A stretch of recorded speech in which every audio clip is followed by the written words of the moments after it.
Guys, it's me, Review Lady, and here I'm going to review homemade Uraro arrowroot cookies and teach you how to eat homemade Uraro arrowroot cookies.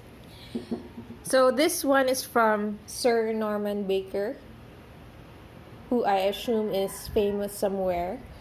And then the net weight is 180 grams, 30 pieces times 6 grams. So first we have to look at the contents of the Uraro box or whatever it is, the container. And then as you can see, there are only a few pieces left since my brother ate half of them. And then let's go on to the oh. It's wrapped in this white thin wrapper, and then there are 2 pieces per wrapper. So let's take a bite.